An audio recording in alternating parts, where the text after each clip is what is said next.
Hi, I'm Heather from Here Booktubes, and today is books based on Taylor Swift lyrics. These are, of course, all romance novels, and I am very much feel like the HEA, the happily ever after, is a requirement for my stories. I like for the ending to be happy, whether it's a book or a movie or a TV show, whatever. I need that. That's what makes me enjoy it.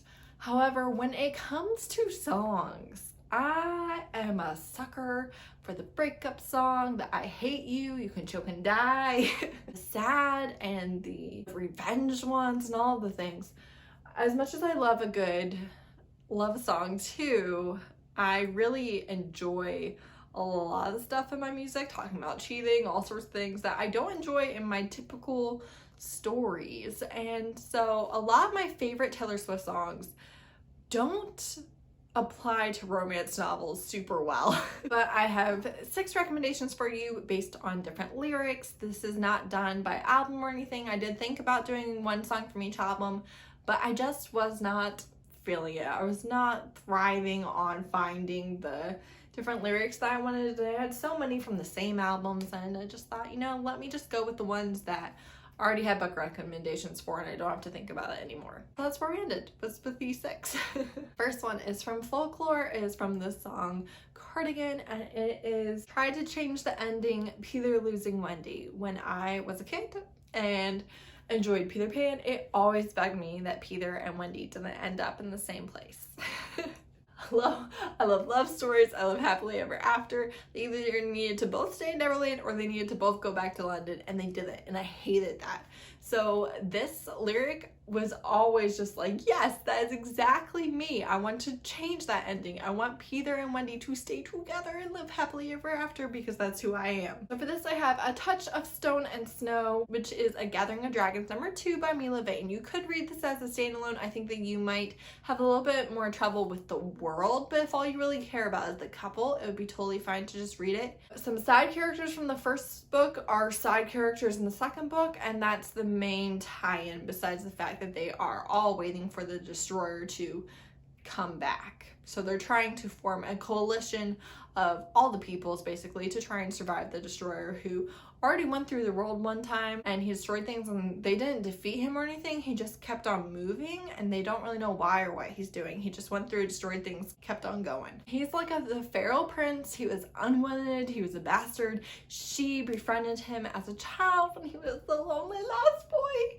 and nobody cared about him. And now, he is the heir. Like, they always have to have somebody at this age, and he's the one that's it, but they still don't treat him with respect. They think that he is just silly, and he's not. He's feral in a dangerous way. And she was his best friend. They were lovers. They loved each other so much. They promised themselves to each other, but they are actually both still virgins in the book, even though it's been 10 years since they were together, because in their culture you don't really sleep around. And also, like, they had promised themselves to each other, and they were both still very committed to that, even though she's been exiled. Basically, her entire company was slaughtered. The king was like, no, they weren't. And so they branded her as a liar and a coward, and she was exiled. She has lived the last couple of years or more, or 10 years or something, I don't know. Not real great remembering details. She's been exiled, and she's trying to find a way to clear her name so her family doesn't have to live in shame. And she is an alcoholic. She's also desperately seeking death. She wants death, and he kind of accuses her of being a coward and choosing the coward's way out because she wants to die. But she doesn't want to commit suicide. She specifically wants her death to clear her name in some act of courage. And so that's all she's waiting on, right? And they're on a journey. They're in a jungle. They are from the snowy lands, and he has a saber-toothed tiger type cat, and it's in the jungle, and it hates everybody but the two of them. And I just want them to live happily ever after with their saber tooth. That's kind of it. Yeah, it's really a personal journey of them finding their way back to each other while also trying to defeat demons and stuff like that, and also save their entire country. So it's good. I do think that if you don't read the first one, you should kind of have the context that the group of people that come from the culture of the first one, the side characters from the first one, their society, any lie is just abhorrent to them. So there's some white lies in here that kind of get them in trouble. It was really good. It was so good, and it perfectly fit the lyrics. Then from Evermore, in A Cowboy Like Me, Taylor said, and the ladies lunching have their stories about when you pass through town. But that was all before I locked it down. Now you hang from my lips like the gardens of Babylon. I felt like this perfectly applied to any like Playboy type character or man whore type character. And you know, yes, there was a time when you got around, but now you're mine. I locked it down, you're mine. And the Gardens of Babylon, if you don't know, they were one of the wonders of the world. They were hanging gardens, they were incredible. And it's something that I'm fairly familiar with. And I just loved it. I loved the lyrics so much. So for this, I have Shadow Rider, which Shadow Rider is #1 by Kristen Feehan. This is my favorite by far, hands down, Kristen Feehan book that I have read. It is also the first one that I ever read.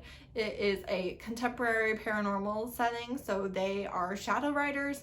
They have this ability literally to ride the shadows. It's like a tube type thing, and they can go, you know, here and there, everywhere in the shadows as long as they're interconnected and stuff. So they are literally executioners. So somebody will come to the family, they will explain the crime, the people that greet them will say, you know, thank you for telling me your story, and they won't commit to anything, but then they will decide if it's something worthwhile their attention. That will then go to the investigators in the family. They will make sure that everybody's telling the truth, that they're going to kill somebody who actually did the thing and is deserving of justice. And then yet another group will go and take care of them. When the group goes to take care of them, they have an entire system to make sure that they are never questioned in any way. So some of the family will go and they will go to the club with the paparazzi, with models, they'll be in the magazines, all the things. Whatever family is local to that city, all of the local ones will be at the club with some of the cousins, and then there will be a cousin from a different city who was also on the plane, who never came out, never went anywhere. They will ride the shadows and they will kill the person, while everybody else has the alibi of the paparazzi and the models and everything. And that person who killed them is supposedly 1,000 miles away in their hometown, right? It is a wild concept. But so because of that, it looks like they have slept with everybody, and they really haven't. And they need people who are shadow riders, even if they're not trained. They need people with that genetic ability in order to continue the family. And so when he sees her, they haven't seen anybody with the ability, and they had kind of given up hope. He's the head of his family. When he sees her, he claims her. She's poor, she's, you know, escaping a bad situation. She's just there because of her friend's kindness. She's also like very sweet and mild-mannered and caring. And he just sweeps into her life and puts his super expensive coat around her and all of the things. It's so cute. And yes, he is completely devoted and infatuated with her, and it is adorable. And most people think they're the mafia, but really they're not. And they're super rich and stuff.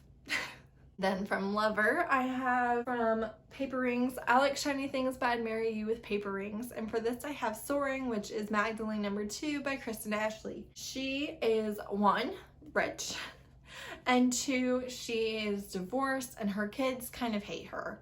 And she messed up, right? She got very bitter and did a lot of things that she's not proud of, but she's now trying to fix all that, have a relationship with her kids, all the things. So she has moved all the way across the country to where her ex lives, mainly where her kids live.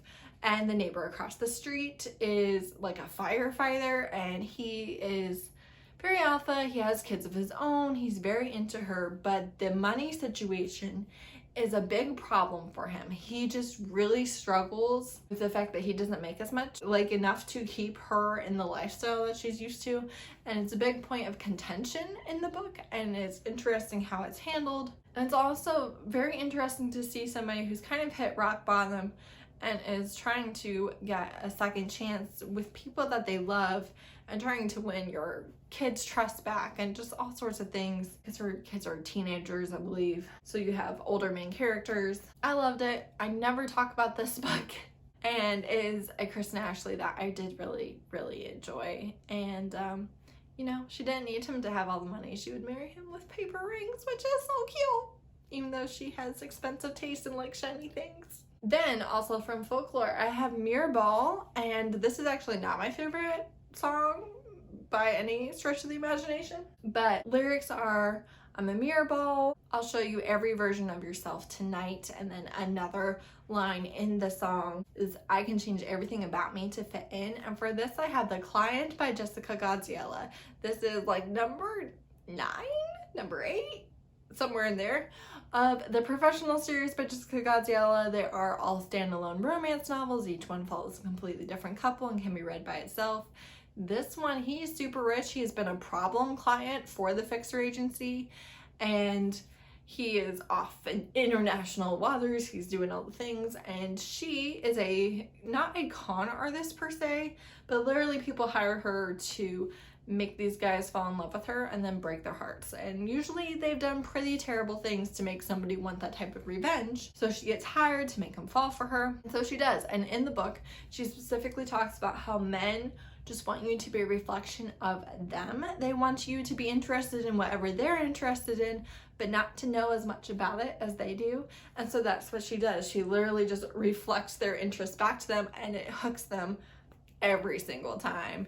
And he's no different, but also he might have more depth to him than she initially thought, and it was super cute and funny. Then for Exile, also from Folklore, we have You Never Gave a Warning Sign by Vane singing that, and Taylor Swift is singing back to him, I gave so many signs. And there's actually a meme about, you have Exile and then you have Exile if Vane saw the signs that Taylor Swift was throwing. It's like much, much shorter. For this, I Love Her, Lose Her by Tessa. This is the second book in the Hot and Hammered series. This is a marriage in trouble, and at the beginning of the book, she asks for a divorce, and he is just blindsided. Like, he knew that things weren't super great, but I mean, he is blindsided. He had no idea that this is where it was at, and they just have terrible communication. Which, don't worry, if miscommunication is an issue for you, don't worry about that. That's already kind of happened before the book starts, and now we're going to read about them finding their way, realizing that neither one of them was perfect, and it's not the entire fault of the other person. Watching them learn each other's love languages and to communicate and to get back together, because they truly do love each other, but their marriage was just in such a bad place because they couldn't communicate. And he is a veteran with PTSD that doesn't super get addressed in the book, but they do go through marriage counseling, and it's just so good. It's so good. And yeah, I think sometimes we assume that the other person knows what we're saying or what we're going through or how we're feeling about something, and that's not always true. Then from Speak Now, I have Ours, and in the song she says, don't you worry your pretty little mind, people throw rocks at things that shine. I've always loved this line, and for this I have the entire Kate Daniels series. In this series we see two people. One is a mercenary, Kate Daniels, one is the Beast Lord, Curran, and it's them having to deal with the fact that the more power you have, the shinier you are, the more that you are able to protect people. Also, the less people trust you and the more aware they are of you, and the more they will kind of screw you over. Even when they're your friends, they're never quite there for you because you are a risk. It just hurts my heart a little bit. I'm just like, no, but you're so pure intention. People really don't trust what they don't know, and they also don't trust anything with too much power. And it's very much a theme throughout the series. It's just the two of them loving each other through it all anyways, and being there for each other and understanding each other and wanting all of each other. And it's just a beautiful love story set in a urban fantasy world with magic waves and tech waves and creatures who come out of the woodwork all the time and kind of a different problem and mystery to solve every single book. And it's just the best.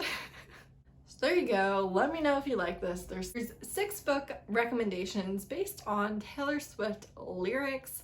You can either let me know what you thought of this video, you can let me know your favorite of her lyrics, you can let me know any of the things. I would love to talk to you. Thank you so much for watching. Bye!